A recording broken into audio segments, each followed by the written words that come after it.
Hey everyone, I'm Aja, and many of you know me as the author of sensual, sexy, and passionate fiction, particularly women's fiction, romance, and erotica.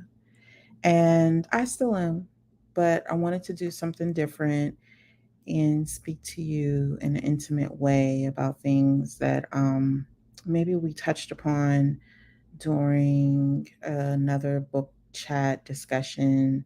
Maybe I was interviewed and um, I didn't share in depth details or thoughts about um, what was on my mind, in particular about, certain types of questions that you may have had. Um, so I started with my group. I have a Facebook group. I have a couple, but I have one where the members are like family.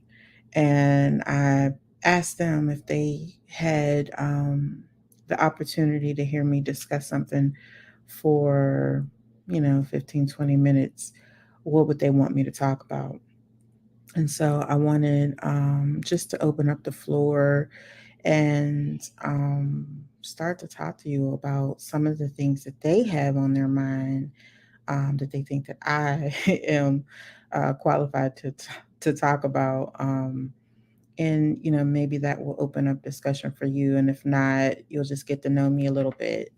Um, but one of the first questions that I received, or topics that I received, was in regards to self love, and how my books specifically focus on empowering Black women and self love. And that actually touched my heart to hear that, because it is something that matters to me. Um, it matters to me because, for one, I'm a Black woman. No mystery. You're looking at me. You can tell, no question. I'm a Black woman, and I grew up as a little Black girl to become a Black woman. And um, when you are one, you know what this world can do to you. You know the impact that it has on us. And every group of people have a unique set of challenges. So this isn't about a competition between um, varying groups of people, but this is a space that is safe for people that look like me, that have similar experiences. And I don't want to define that or explain it. I don't feel the need to do that. I specifically write books for women that look like me. I do that intentionally. It is because we need it. We need to see and experience love. And that starts with ourselves. Because just imagine a world where everyone loves themselves. They know what love is for them, they know what universal love is. And then they go on to meet people who love themselves too, because everybody knows how to love, and everyone is being loved and exploring love all the time. Imagine that. And then imagine meeting someone in that same state as you. What would that feel like? To not have to go through a lot of the shit, excuse me, but the shit that we go through, because many of us are operating in a deficit.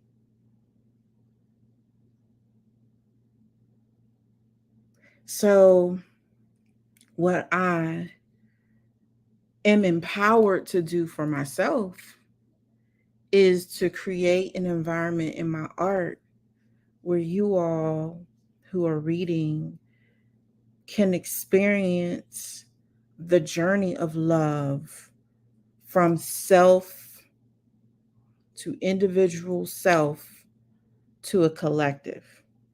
And I build up if you notice in my stories, I build up to the collective, the community, the family unit, and then how that family unit then operates in the world.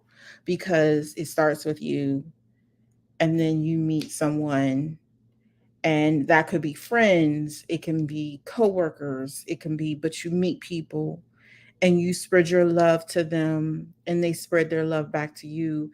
And then potentially you have a man or whatever your persuasion is, but I specifically write for hetero couples. That's just, it's just the story that I tell.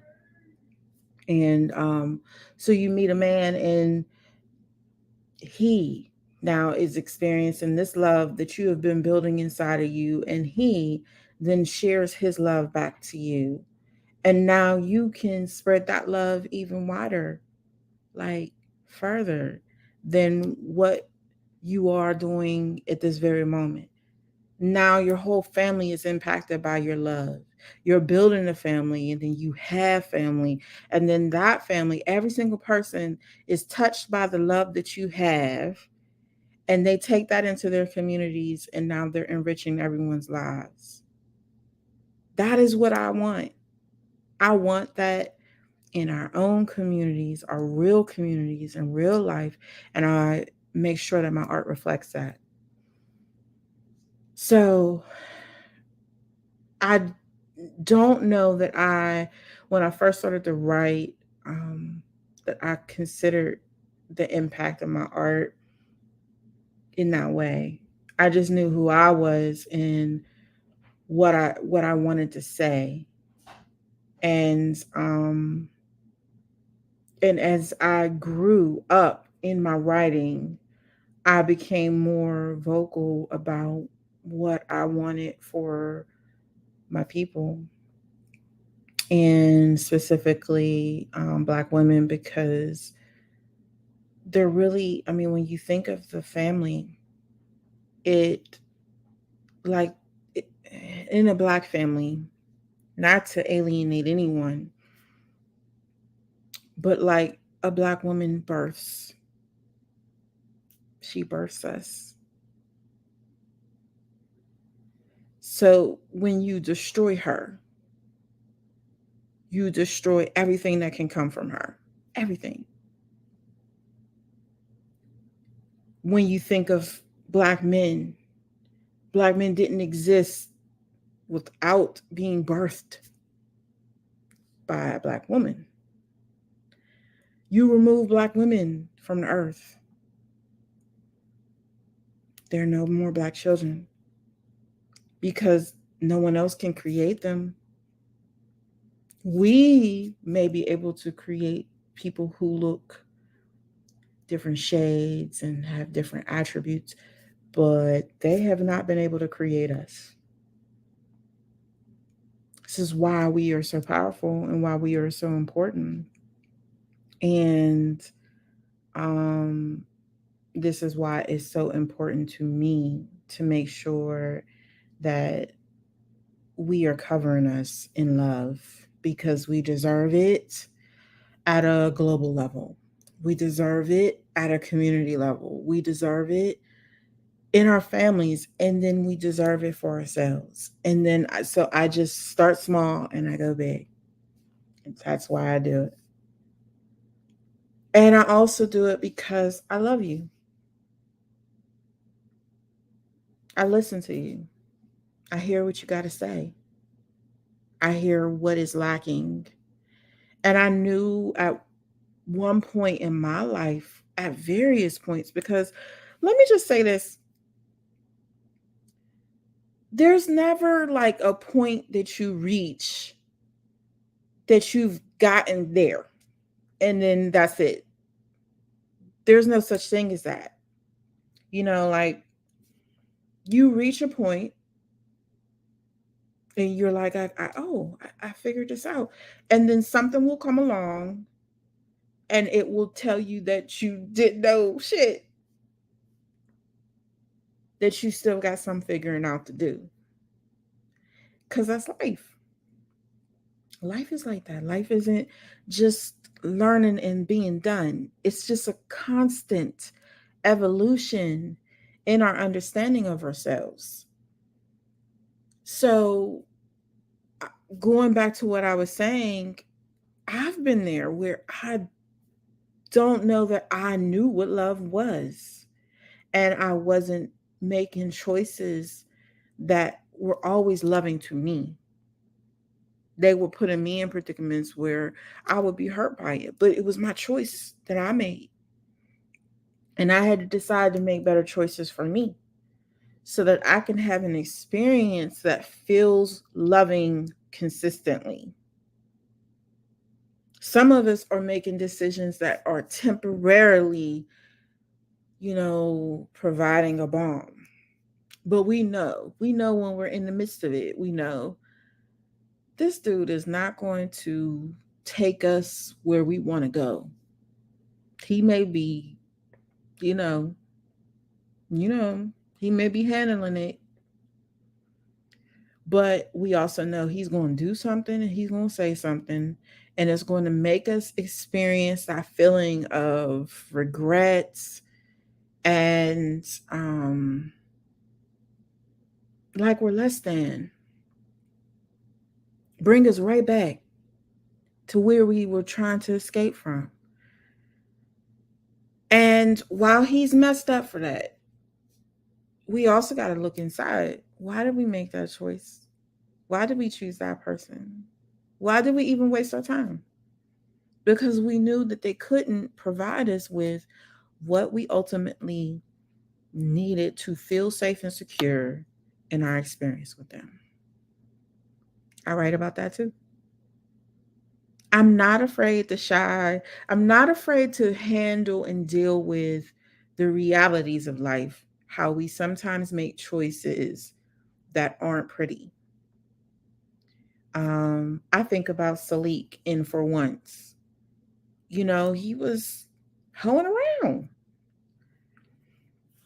and it wasn't benefiting him long term. And someone checked him. Khalil checked him, had a talk with him, man to man. And I do that in so many books, woman to woman. But it was like I wanted to show what it was like for a man to talk to a man about being a man. Because just like we need that, they need that. And it was important for me to illustrate that experience. So, to get back to your question about self love and how my books focus on empowering Black women, when I write, I'm not only writing to you, I write to me. It's like when you speak, and when I'm speaking this very moment, I hear what I'm saying.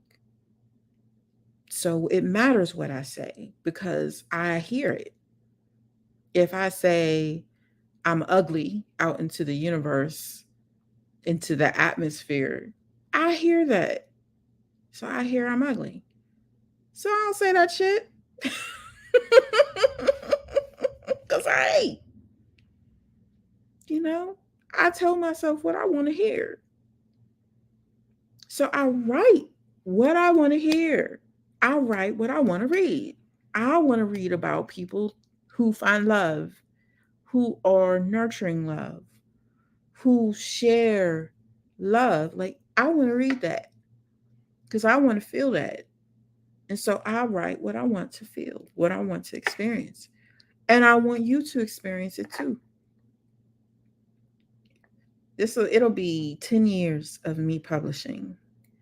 And I can't tell you how many women, Black women, have come up to me to tell me what my stories have done for them. I cannot tell you that feeling. I can't describe it because I say it all the time. It's a blessing.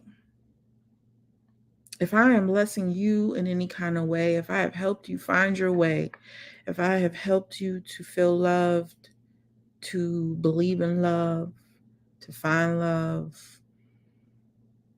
to get it on with your boo thing, if I have helped you to appreciate yourself, however you are, wherever you are in your journey, then I count myself blessed.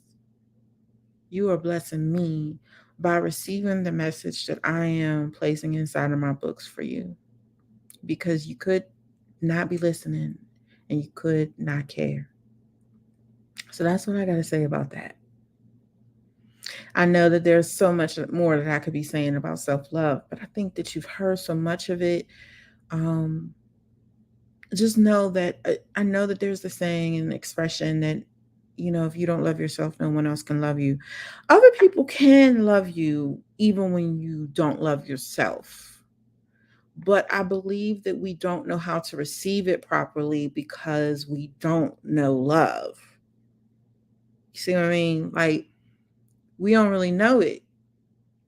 So it's kind of hard to believe in what is being shared. And then I do wonder sometimes, what is the person loving then? If I don't even love myself, I'm likely doing things to myself or in my life that are not a good reflection of love. Therefore, what are you loving when you love me and I'm not loving myself? I'm curious about it, but I believe that we love the best we can.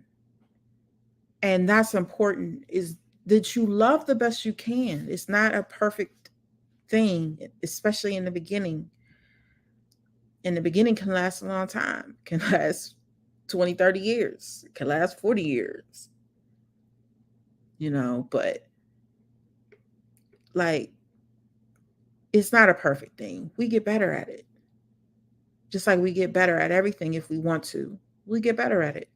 So don't look back on your life and have this sit in this place of regret over what you did and didn't do, and what you may have ruined, because you're not done yet. You still here, right? That's part of self-love, is acceptance. You're still here. It's not over. Okay, you fucked up. Let's do it again. Let's just keep on moving. Okay? All right. So I got another question, and it was I'll hurry up and I'll do this one. It is about, if I had a particular book or characters or series that really spoke to me during my writing, what would it be? And I like this question more than like, what's your favorite book? Because I always feel like that is so unfair. It's so unfair to a writer. Um, I mean, I'm loving everything I'm doing when I'm doing it. You know what I mean? Some stories get on my last nerve as I'm working through it. But I mean, do you have a child that kind of gets on your last nerve? Okay. And you still love that child. So I have books that get on my nerves, but I still love them. It's really hard to choose a favorite one, but I really like this question because I think, and I don't know if this will ever be replaced. You hope that you will evolve so much in your experience that you won't be saying the same things 20 years from now, but we'll see. But the Soulmate series, um, because of all the things that I mentioned in the first part of this discussion or my conversation with you all, is that idea of self love is starting it as a seedling in the very first character that I wrote, which was Zola, and her seeking it from me, more from an individual level to something that was going to be collective, um, starting with Khalil. But she had a lot of questions about herself, her own identity in the single world, and whether she even desired to partner up. And I think a lot of her hesitancy has to do with her father, who we go on to meet later in Smoke. But I think it has a lot to do with him and not believing that love is even an idea that she can hold on to, that romance and relationships are something that could be fulfilling in her life. And men went on to assert that by not taking her seriously, by not valuing the things she valued about herself. And so, um, every character from Zola to Xena, who is starting over, um, to Zoe, who has a wealth of wisdom and knowledge inside of her, that was born inside of her. Her ability to be able to see far distances and know things that others don't, um, but still not knowing what she's going to do about this man that she is falling in love with and who clearly loves her, all the way to the grandmother slash mother matriarch of this clan, who not only has a second chance but has to come to terms with, um, the healing process of the pain of Elijah. And this word healing is something I want to talk about. I want to talk about it very quickly. I'm not going to stay on it for very long, but I think that the word healing is being overused. It is used so much that I don't want to hear the word healing, even if it's the appropriate word. We need to find another word because I think that there is this misconception, that is being driven, that everyone must be healed in order to live a beautiful and wonderful life. There's a lot of broken people that have gone on to do some beautiful things and to make some beautiful children and to have beautiful marriages and to have beautiful lives. Not healed. I mean, like, healed people aren't the only versions of people that need to exist on this earth. Broken people are beautiful people too. And we don't all know what it's going to take to heal us. Someone can tell you that's not what's going to help you. You may just have to go through it. You may have to experience the pain and keep bumping your head until it all makes sense to you. It doesn't mean that you're less deserving of having a fulfilling life because you haven't figured that out before you met someone.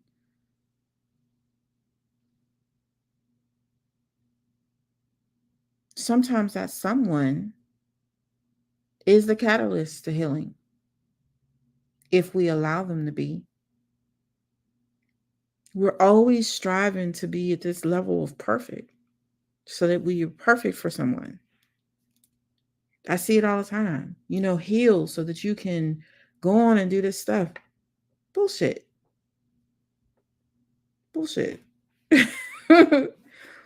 Yeah, would it make it easier that we all are in this, like, this level, at this level, and we're operating from this level?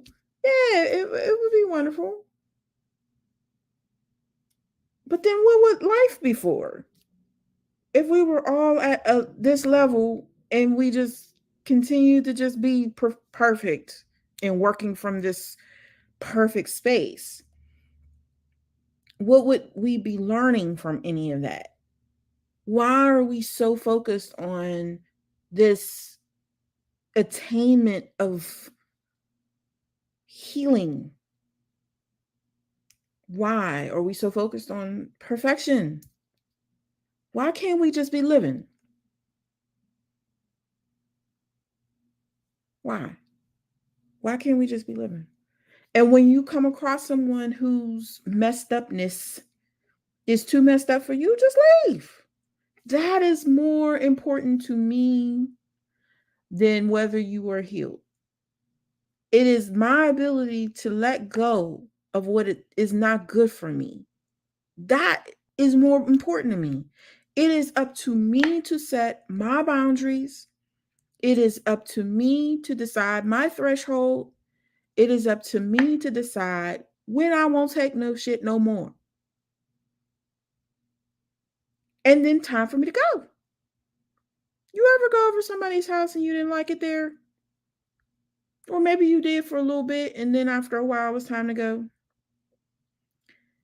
And it was like, I don't care how many more drinks you bring out to me. I don't care what songs you put on next. No, I don't want to play no more games. I'm ready to go. And you left. Do that shit in your relationships and your friendships. Stop focusing on healing. They need to be healed. You need to be healed. Everybody needs to be healed. Every single day we come across something that adds a little bit of a little like a paper cut to our experience. Imagine that. You thinking you healed and you see some shit or you hear something or someone says something to you and now all of a sudden you feeling kind of So what now? You end all relationships and you start all over? Oh, there's no fixed state of healed. And why do we keep calling it healing? Like that's a state we must remain in. Am I making sense? I don't know if I'm making sense to you, but I'm just saying. These buzzwords, they get overused. And I think people use them as a crutch of why they haven't gone out to do anything. And that may be you. And I'm not judging you. Not. My life's not perfect. However, I will ask you, how's that working out for you? Because you learn a lot even in your unhealed state. If you allow yourself to perceive, if you allow yourself to receive, if you allow yourself to experience, you will learn in an unhealed state.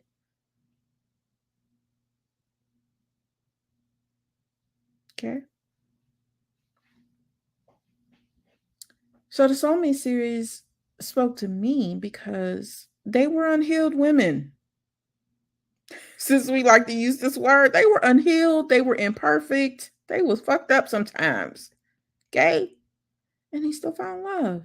Because this narrative that only the healed, deserve someone is just bullshit. No. When I met mine, I don't even know that healed was a word that we used. Heal was what you call, what needed to happen to your knee when you scraped it. To my person, to my, my heart, my emotions and stuff, healed wasn't a word. So I didn't focus on healing. I just focused on living. That's what I focused on.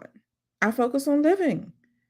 And if he wasn't the very best person for me to be here with, then it would have been time for me to go.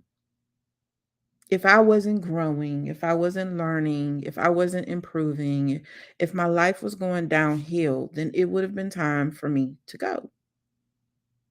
But since everything was moving in a trajectory that felt organic, natural, and like, what you would expect being with someone, and it wasn't a waste of my time, I just kept doing it. And I loved them. There was that. But healing wasn't something I thought about because, it wasn't a word that was used. So imagine if some of these words weren't used and you just was living. Imagine if we didn't even call it self-love. You just had to be all right with yourself.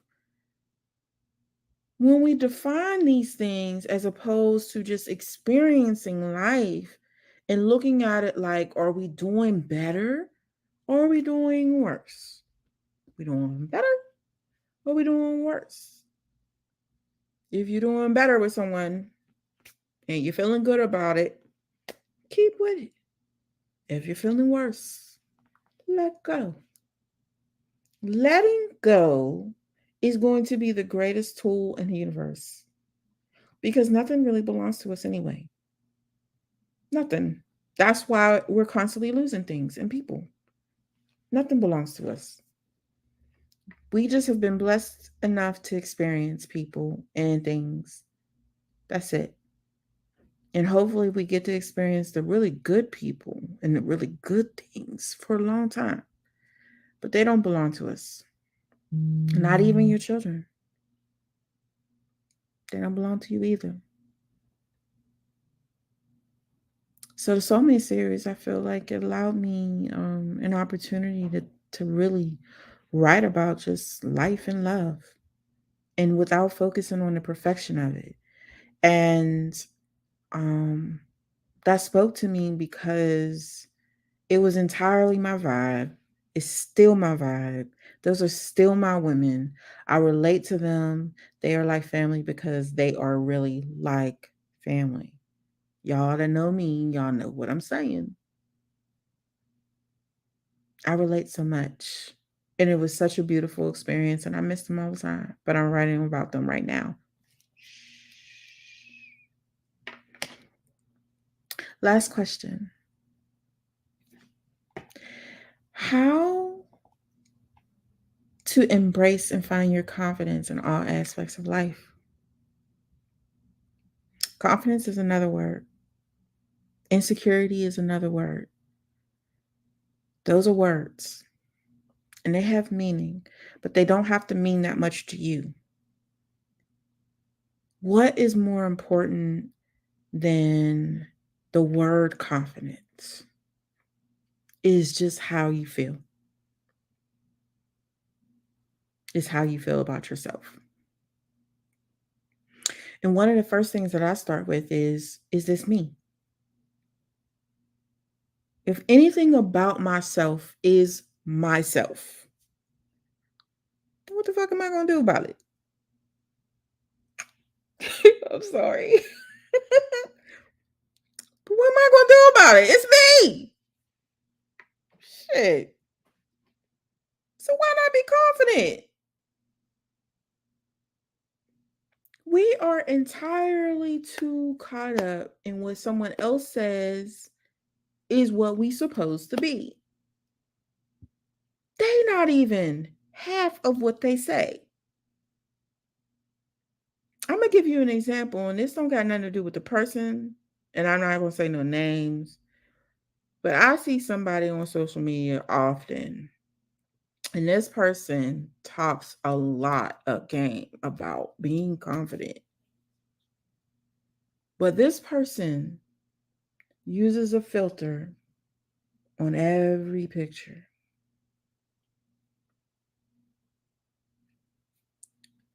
Now, my question is, if you're confident, why can't you show your face?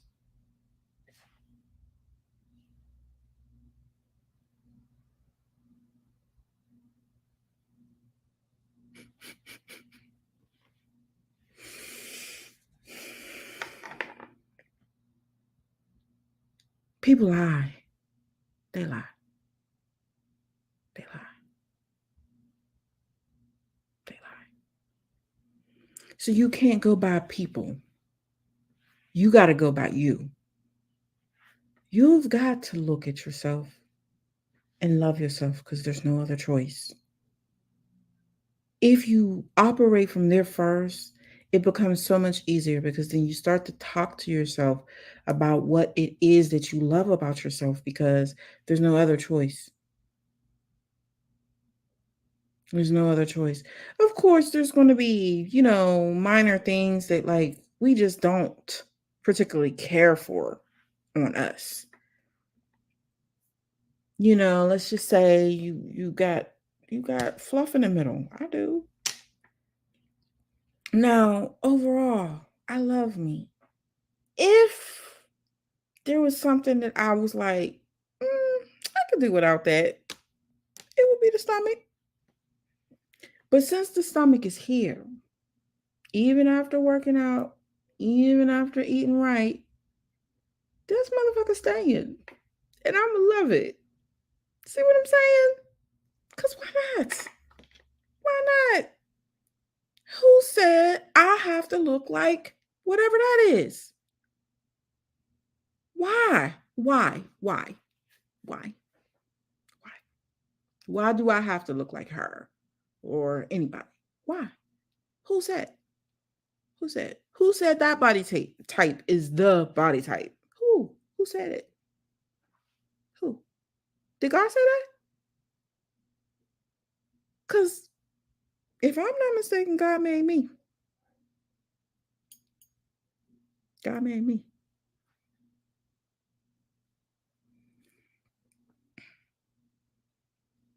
See? It's hard to not be confident once you realize that we're all just who we are. And some of us have similarities to each other, you know, but we're all just who we are. There isn't any one type. There isn't any 5 types. There's a million types. You fall in there somewhere. And you are a beautiful something. Whether that's the way you look, whether that's how you think, it's the way that you express yourself, it's how you feel, whether it's how you move in this world, how you walk, how you talk, how you wear your hair. That's you. That's you. You gotta love you because it's you. You. I don't know how else to put it. Nobody else is you. So be confident in it. Because can't nobody tell you that you're doing it wrong? How's somebody gonna tell you doing you wrong? You know what I mean? You're not wearing that right. You're not talking right. Well, how the hell am I supposed to be talking? How am I supposed to be wearing this? This is me. This is me. Once you get that down, this is me, that's why I'm loving it. Because nobody else can do this. Because this is me. Once you get there and you just convince yourself of it, because it is a convincing at first. It is. It's convincing. You have to convince first because you're in a state of like a deficit. If you're asking the question, then there's a deficit when at the point in which you are right now. How do you get to the place where you're not in a deficit? You convince yourself and you keep doing it. You have to become determined, just like you become determined about anything else in your life. You determine that you're going to be confident. Now, let me also add this. Confidence does not mean that there aren't days that you don't feel it. Just like being secure in who you are does not mean that there aren't days that you don't feel your insecurities. Insecurities exist in every single person because it's just like it's a balance. It's the thing that balances us. You just must overcome it. And so confident people overcome the moments that they're not feeling confident. See what I'm saying? It's just you're more practiced and experienced at confidence. It just doesn't mean that you don't have moments that you're not. You're more confident in your security. You feel secure in who you are. But something can happen to shake your world, and that day is a bad day. But you dust yourself off. You even convince yourself, you know what? Because you know better. Life has taught you better, so you know better. So you're like, girl, you tripping. And you get over it. You get over it. So my advice to you on all the things we talked about really is not just the confidence and insecurities and things like that. is to learn to let go, because even the moments that you're feeling insecure, those are moments you have to let go of. Even the moments that you are lacking confidence, you have to let go of that. You're constantly letting go in this world and in this life. And when you let go and when you do it more easily, life becomes much more beautiful. Not perfect, more beautiful. It becomes easier to experience life. You get to enjoy it a little bit more because you're constantly flowing with it. You're not fighting up against it all the time, trying to get your way. You know, you accept you for you. You accept where you are. You accept where you're going. And that helps to build your confidence because, I mean, it's you. That's what I got to say to you. You are you and nobody else. That's a beautiful thing. I don't know about you, but I love being an individual. Nobody else is me. Then nobody else is doing it the way I'm doing it. They may want to, but I would implore them to do it their way. Because that's how you feel the most confident, is when you own your shit and you don't try to be like anybody else and you don't worry about anybody else. It becomes easier being you and liking you. So, are you hearing my son? He is so loud. Oh my gosh. He's confident in himself right now.